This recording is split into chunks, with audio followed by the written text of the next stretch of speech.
The Browns are on their bye, but we're not taking the week off here at the Browns Report. I'm your host, Matthew Peterson. On today's show, we're going to check out some possible Jack Conklin replacements. The starting right tackle for Cleveland is done for the year after suffering a knee injury after the loss in Baltimore on Sunday Night Football this past week. So with Conklin done for the year, that opens up a spot at the right tackle position. Blake Hance has done a pretty good job, I would say, all together, all things considered, being a backup filling in for him. But we're going to do our homework. We're going to do our due diligence and at least look at other possible options, and we'll let you guys weigh in on it. Before we get to that, a very pressing question here. Not the Baker Mayfield stuff, no. Do you like eggnog? I like eggnog. Producer Trace likes eggnog, but I think there are too many people out there that don't like eggnog. So type L for like down below or D for dislike. Let me know where you stand on the eggnog. Maybe you're Andy Bernard making a Nagasaki, what's it called, a little rum, a little fireball. I mean, death, taxes, and fireball at Chat Sports. That's pretty much of a guarantee right there. So let me know what you think. All right, let's get into the meat and potatoes of this show. Jack Conklin done for the season, like I mentioned, suffered that knee injury in Week 12. And that's tough to see because Conklin, his career path, it's almost like it is duplicating itself from how he started in Tennessee, a All-Pro at the Titans, got kind of banged up towards the end of his contract, and the Titans opted to go a different direction. Goes to the Browns, All-Pro off the bat, and then now a little banged up. Hopefully it's not rinse, repeats, and things like that. But wishing the best of luck to him in his recovery, and hopefully see him back at first energy sooner rather than later. Without Conklin, here's what the offensive line looks like. The good news is the other four guys have stayed relatively pretty healthy. Jedrick Wills missed some time earlier on, but that interior offensive line has been as consistent as it gets. And now we see Blake Hance, the journeyman, the young guy out of Northwestern who's been hopping around practice squads early on. Now he gets a quick opportunity to get a shot to start for the Browns. And so with no Conklin out there, we get to see what Blake Hance looks like. And Jack Conklin, like I mentioned, done for the season. And we're going to go through possible replacements without Conklin for the rest of the season. Before we get to that, though, I want to ask this question to you. What is your panic level over losing Jack Conklin? Scale it for me 1 to 10. Let me know where you stand on this one. I can understand why you're pretty low. Hance has done pretty well filling in, but Conklin's an all-pro, and that's a tough pill to swallow, losing one of the best tackles in all of football for the rest of the season, and Cleveland needs all the help they can get at this moment.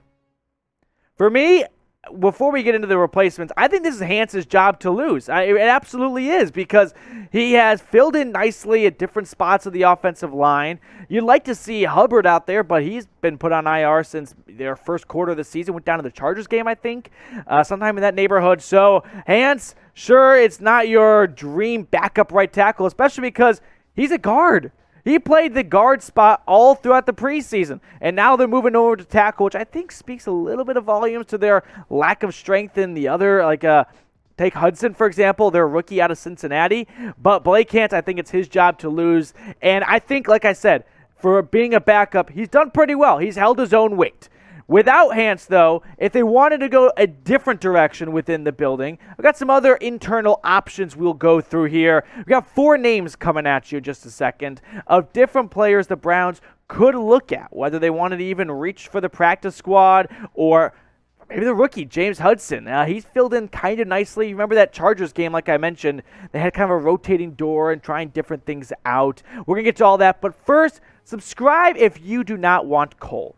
Simple, okay? Holiday season's coming around. Santa knows who's naughty and who's nice. I know the Ravens, the Bengals, and the Steelers are on the naughty list. Be on the nice list by subscribing today to the best Browns report. Or more importantly, subscribe, because I'm trying to get creative with the sub-read. So help me out here. Hit that big red button and subscribe. Other internal options, though.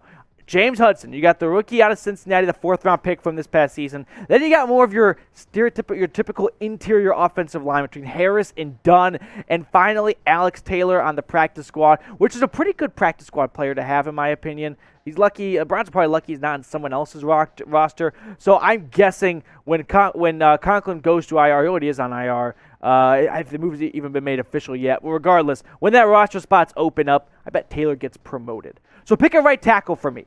Type BH for Blake Hance, or type O for other. Let me know who you want the starting right tackle to be. If you don't want to be an interior guy, I got some free agents.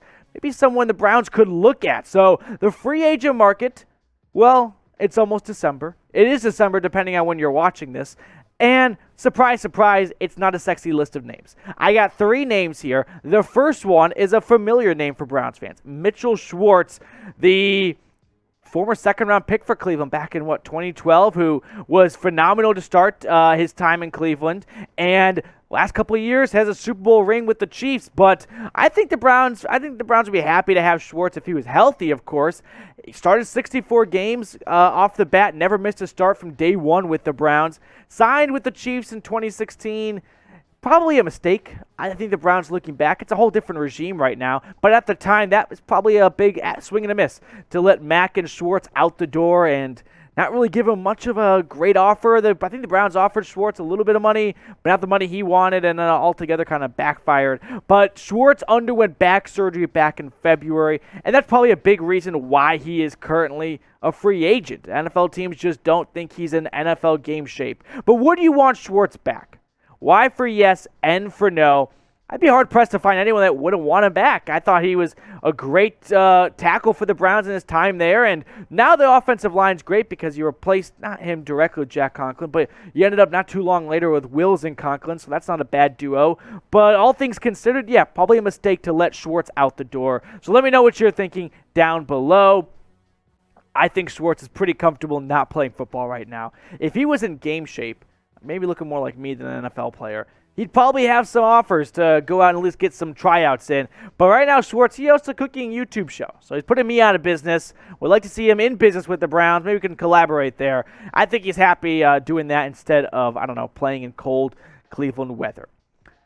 Before we get to the other free agents I've got listed for you guys, we've got a great hoodie going your way here. Check out this awesome Browns hoodie. It is 50% off right now, and all you got to do is use that link at the bottom of your screen. It's all from our friends at Fanatics. Super simple. Click that chatsports.com/Browns hoodie. Could not have made it more simpler for you guys. But if you don't remember that, no problem. Head on down to the comments or the description of this video. I got it right there at the top for you. So just click on it. Get this Browns hoodie 50% off for yourself or a loved one. It's the holiday season. Just get ahead of the shopping right now. That way you can sit back and put your feet up on Christmas Eve, and you don't have to go scrambling for gifts like me, I do every single year.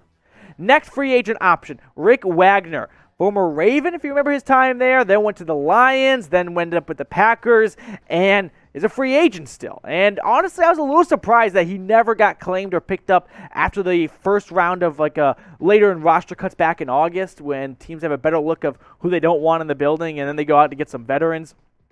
But Wagner, last season, 16 games for the Green Bay Packers, made 9 starts, and he's 32 years old. At this point, if it's almost December / it is December, and you're still a free agent and you're an offensive lineman, decent chance you're out of shape. Not saying he is, but if you were in shape, I would at least like to imagine when injuries happen or players aren't performing well, they would reach out to your agent and say, hey, is Rick ready to play? No, Rick is not ready to play. But maybe he is. Who do I know? Rick, if you're watching the show, comment if you are game ready.